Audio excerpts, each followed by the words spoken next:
मेरे पापा की तबीयत खराब है इसलिए वह नहीं जाएंगे। घर के बड़े हैं तो क्या उन्हें आराम की ज़रूरत होती है क्या?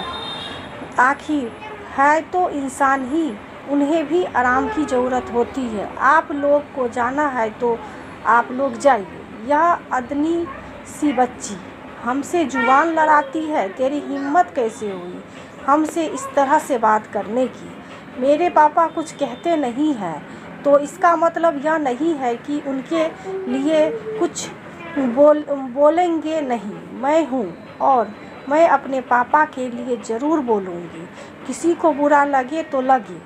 और गुस्से में दरवाज़ा पटकती हुई चली गई। नीलाक्षी सब हक्के बक्के से खड़े रह गए।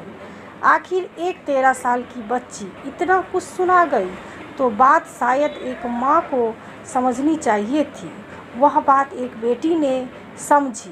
पहली बार किसी ने प्रदीप के बारे में बोला, वरना पत्नी के जाने के बाद मशीन बनकर ही रह गया था, जैसे उसकी कोई इच्छा ही न हो।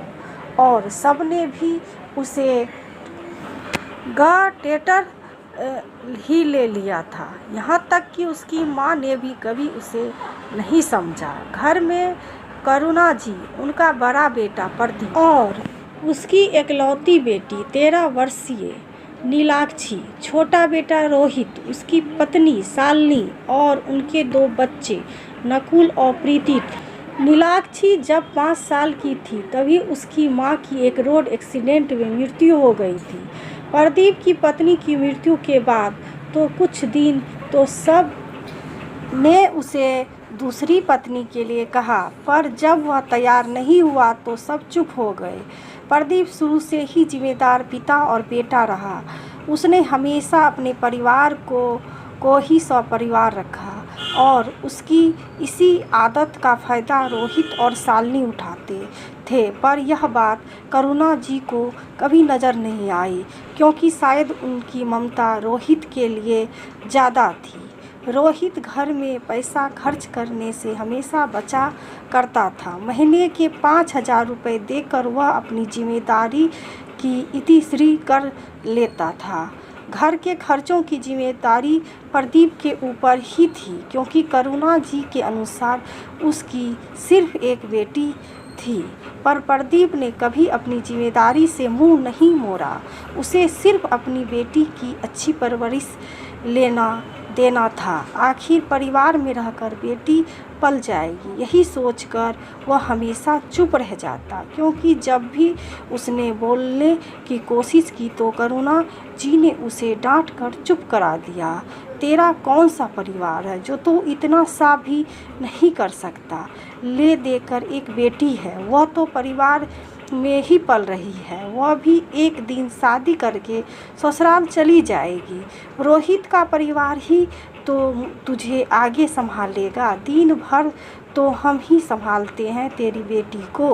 रिश्तेदार में भी जहाँ भी देने का काम होता वह प्रदीप को ही जाना पड़ता, लेकिन हाँ, जहाँ से कुछ मिलना होता वहाँ रोहित उसकी पत्नी पहुँच जाते। कभी भी कोई भी ज़रूरी काम हो तो प्रदीप को ही करना पड़ता था, चाहे बैंक का काम हो या चाहे बिजली की बिल का या करुणा जी की पेंशन का काम हो, चाहे किसी सरकारी दफ्तर के चक्कर लगाना हो, प्रदीप को ही हर काम छोड़कर भेजा जाता था।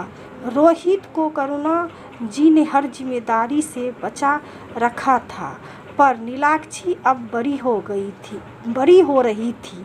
उसे भी समझ आता था कि किस तरह घर के बाकी सदस्य पापा के साथ गलत व्यवहार कर रहे हैं। सारी जिम्मेदारी सिर्फ उसके पापा के ऊपर ही थी, और अगर वह कभी किसी काम के लिए कुछ कहते हैं तो चाचा चाची दादी तीनों हंगामा कर देते हैं। और आज यही हुआ। प्रदीप को रात से तेज बुखार था।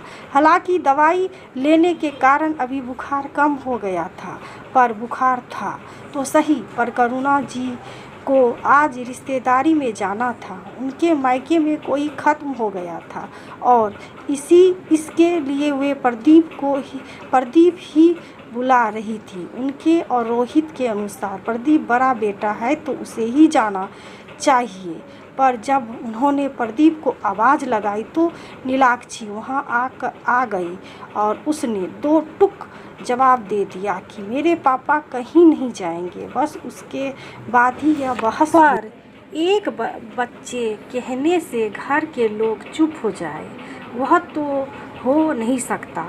तो करुणा जी, शालिनी जी और रोहित ने अपना ही राग शुरू कर दिया। भाई साहब खुद नहीं बोल सकते थे क्या, जो बेटी को आगे कर दिया।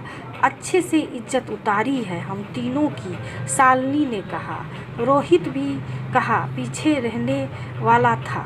देखा माँ, यह है आपकी इज्जत। अब इस घर में आपको बच्चे तक सुनाएंगे। हमने तो इसलिए नहीं कहा था कि भाई बड़ा है घर में, और ऐसी जगह पर ऐसे कामों पे भाई का जाना ज़्यादा बेहतर होता है, उन्हीं का मान बढ़ता। पर हमें क्या पता इतनी सी बच्ची इतना सुना जाएगी। करुणा जी भी कहाँ पीछे रहने वाली थी।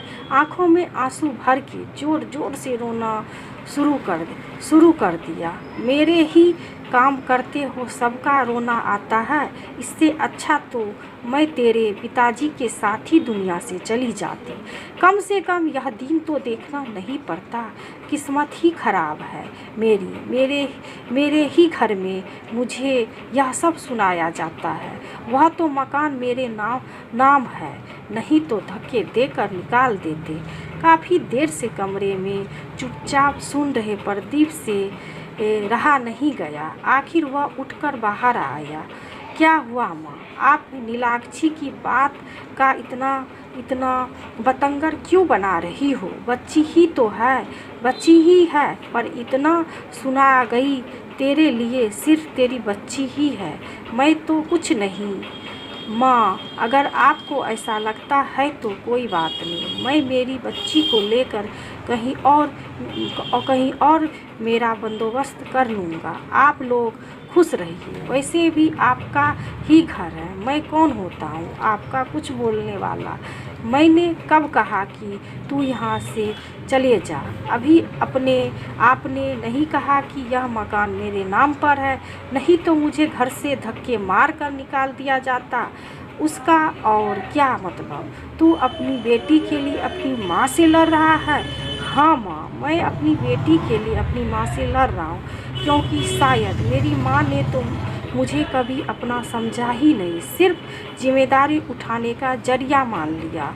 इंसान हूँ, प्यार के दो बोल मुझे भी चाहिए होते हैं, तो सिर्फ मुझसे मेरी बेटी के अलावा कोई नहीं बोलता। सबको अपने काम से मतलब होता है, जिम्मेदारी किसी एक पर ही क्यों माँ? अगर रोहित कोई काम कर देगा तो कुछ बिगड़ जाएगा क्या?